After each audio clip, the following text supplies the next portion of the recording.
အနာဂတ်လူပတ်ဝန်းကျင်မှာဂျင်းလီဖြစ်လာမယ်လို့ကိုသလဘီရဲ့အိမ်မက်မှာပါဝင်တဲ့အကြောင်းအရာ16မျိုးနဲ့ဆက်ဆက်ပြီးတော့ဖះကိုယ်တိုင်ဟောခဲ့တဲ့ညီပတ်တော်တစ်ခုခင်စကားနဲ့ပြောမယ်ဆိုရင်တော့ရှေးပြေဟောစကားပေါ့ဗျာဒီ16ချက်တည်းမှာစိတ်ဝင်စားဖို့ကောင်းတဲ့အချက်၄ချက်ကိုကောင်းလို့ပြီးတော့ဝေမျှပေးပါမယ်အိမ်မက်နံပါတ်၄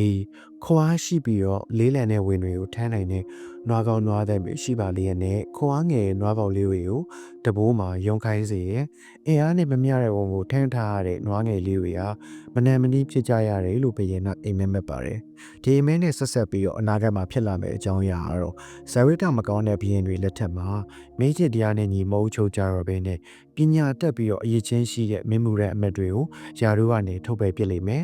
ပညာမပြည့်ဝတဲ့သူတွေကိုမင်းမှုရန်ဖြစ်ခံထားလိမ့်မယ်အဲ့ဒီအခါဇာဝိတမကောင်းတဲ့ဘယင်နဲ့ပညာအသက်အဝါအရငယ်တဲ့မင်းမှုရန်အမတ်တွေကြောင့်လုပ်ငန်းကိစ္စတွေမအောင်မြင်မဲနဲ့တိုင်းပြည်ရဲ့အကျိုးစီးပွားဆော့ရုပ်လိမ့်မယ်အကျိုးကြောင့်သိပြီးတော့ပညာတတ်တဲ့သူတွေကလည်းဝင်ရောက်ဆက်ဖက်ပြောဆိုတာမျိုးမရှိတော့ဘဲနဲ့ဘေးဖယ်နေကြရလိမ့်မယ်ဆိုတဲ့နမိတ်ပဲဖြစ်ပါတယ်အိမ်မက်နံပါတ်5ဦးခေါင်းနှလုံးပါတဲ့မြေလက်ကောင်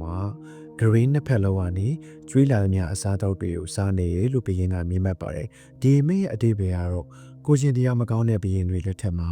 အမှုခင်းတွေဖြစ်တဲ့အခါတရားသူကြီးတွေကနှစ်ဖက်သောအမှုတွေစီကနေလက်လာပါကိုယူပြီးတော့အမှုကိစ္စတွေကိုဖမှန်မကန်ဆုံးဖြတ်ကြလိမ့်မယ်ဆိုတဲ့နမိတ်ပဲဖြစ်ပါတယ်အိမ်မက်နံပါတ်8ရေမရှိရဲ့အိုးငယ်လေးတွေရဲ့အလယ်မှာရေပြည့်ဖြည့်ထားတဲ့အိုးကြီးတစ်လုံးရှိရဲ့လူတွေကအရက်ရှိမျက်နှာရေတွေကိုတည်လာကြပြီးတော့ကီဗီသားရေအိုးလေးကိုပဲထပ်ပြီးတော့လောင်းထည့်ကြတဲ့အခါရေတွေရှန်ကြကုန်တယ်ဒါပေမဲ့ဘေးမှာရှိတဲ့အိုးငယ်လေးတွေကိုတော့ရေလုံးဝမဖြည့်ဘဲနဲ့ကီဗီသားရေအိုးကိုပဲထပ်ကတလေလေလောင်းထည့်နေကြတယ်လို့ဘယင်ကအိမ်မက်မဲ့ပါတယ်ဒီအိမ်မက်ရဲ့အတိတ်ပဲကတော့မကောင်းတဲ့မင်းတွေလက်ထက်မှာအုတ်ချုပ်သူအစိုးရတွေက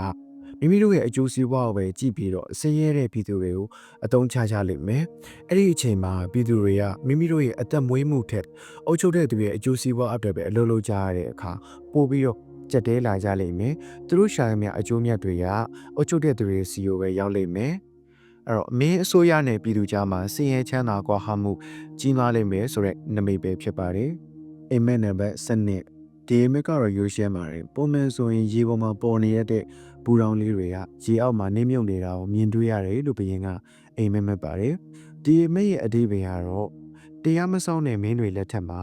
အမျိုးရုပ်တဲ့သူတွေကိုပဲယာရုစည်းစိမ်တွေပေးကြလိမ့်မယ်အဲ့ဒီအခါအမျိုးရုပ်တွေပဲတကောအာနာကြီးမားပြီးတော့ထင်ပေါ်ကြလိမ့်မယ်အဲ့ဒီအချိန်လူတွေက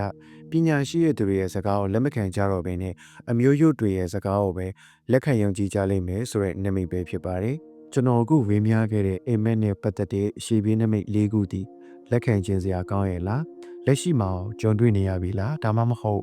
မကြုံတွေ့ရသေးဘူးလားမိတ်ဆွေရဲ့အမြင်ကိုဝေအောင်ဆွေးနွေးခဲ့ပေးပါဦးနောက်ဗီဒီယိုမှာပြန်တွေ့ပါမယ်ဘိုင်ဘိုင်